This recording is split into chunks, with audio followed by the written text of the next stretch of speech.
Enfim, lá no NBTV era muito assim, uma TV universitária. Então tinha pessoas, os concursados e tal, mais responsáveis, mas os jovens que faziam o rolê, né? Que fazia acontecer. E um dia a Joelma e a banda Calypso estavam lá em Brasília. E ninguém quis pegar essa pauta. Tipo, eu falei, gente, eles estão aqui, é muito massa, ninguém quer entrevistar, né? E nenhum dos produtores quis ir atrás deles. E aí alguém lá mais velha falou, ué, faz você. E eu editora, né? Aí eu assim, mas como é que faz isso aí? É. Falei, pega o telefone, procura onde é o telefone deles, liga lá, pergunta se eles querem dar uma entrevista, marca um lugar. Aí eu, tá, é meio óbvio, né? Mas na minha cabeça eu falei, tipo, como que produz uma matéria? Sei lá. Aí fui produzir a matéria e e meio que eu fiz a entrevista, né? Porque eu produzi, ninguém queria falar com eles. E eu acho que é um preconceito até, sabe? E aí Sim. eu achava eles muito massa. E aí o Chimbinha não foi, naquele dia foi só a Joelma, e a Joelma foi a minha primeira entrevista. Olha.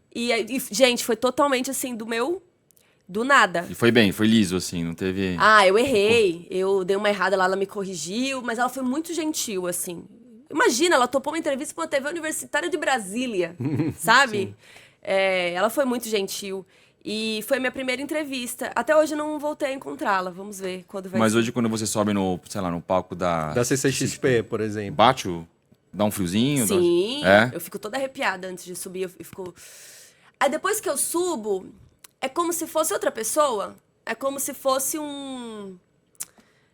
Ah, não sei, como se entrasse uma outra pessoa responsável e boa. Um avatar seu lá no palco. Tipo, entra e aí fica tranquilo. E aí tudo flui, assim. Mas antes eu fico muito nervosa. Entrevista também. E tem muita gente que fala que até nem lembra Quando faz, É. né? Não, eu lembro.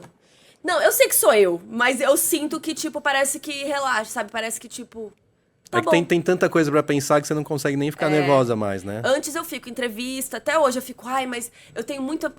Até que antes eu falei, né? Eu tenho muito medo de parecer burra. Eu odeio isso. Eu odeio, sei lá, fazer uma entrevista, uma pergunta que o entrevistado vai achar ruim. Sim. Ou que seja tipo a mesma que ele já respondeu 15 que vezes. todo mundo Sim. faz. Tem pergunta que às vezes você tem que fazer, né? Quando eu trabalhava na Warner ou no Omelete, tem coisas que tem que ser faladas porque Sim. é para um veículo.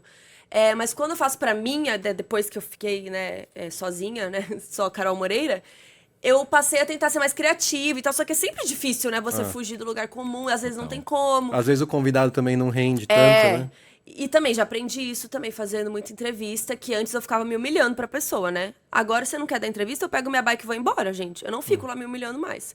Porque você tá trabalhando lá também. Tipo, se você tá aqui divulgando seu filme, também é seu trabalho divulgar o filme. Total. Inclusive, deve estar no contrato. Sim. Então, se você tá respondendo sim, não. Como foi trabalhar com o diretor e tal? Legal. Fala, então tá, obrigada. Eu agradeço e saio. E aí não posto E nada. fica pior pra foda-se. pessoa, né? Não pra você. Eu pego minha bike. Mas antes eu ficava lá tentando fazer render aquela coisa. E também, né, quando eu trabalho para um veículo, é diferente de eu trabalhar para mim mesma, que você pode pegar e vazar, né? Sim. Não, já tive entrevistado que falou, faz uma pergunta melhor. Só que aí eu tava trabalhando pra Warner. Tinham perguntas que tinham que ser feitas pra passar naquele vídeo, que sabe aquele vídeo Sim. meio trailer, que o cara fala, meu personagem ia ser Sim. acessado, e passa as imagens, tipo, É. porra, cara. E também, esse caso foi... A gente tava num set visit, não era junket. Ele tava filmando o filme ainda. Então a gente não tinha informação do filme, sabe? Não, aí eu me senti... Nossa, foi horrível. Foi um dos piores dias, assim. Foi horrível, horrível. Então eu tenho muito essa questão, assim, de, tipo... Eu gosto de estar sempre muito preparada. Eu fico até meio over. Eu tenho uma mania de controle, também estou vendo na terapia.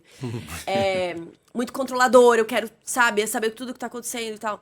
E entrevistando também aprendi que eu preciso ouvir a pessoa. Eu não preciso seguir, por exemplo, vocês devem ter uma pauta aqui que vocês querem caminhar. Mas talvez eu vou falar uma coisa aqui muito mais legal. Já do que tá falou na várias. pauta. A gente já mudou a pauta umas 15 vezes Isso, aqui. e você tem que seguir o flow. E Sim. se der pra voltar pra sua pauta, show. Se não, também legal, sabe? Com Porque certeza. eu ficava no começo muito assim, pergunta 1, lá. Aí você responde, aí eu, tá. Pergunta 2. E às vezes o fluxo da conversa não é a pergunta 2, é a 4. Ou nenhuma dessas. Uma nova que surge na hora. E aí acho que foi assim que hoje eu me considero uma boa entrevistadora, porque eu passei a ouvir o que a pessoa fala.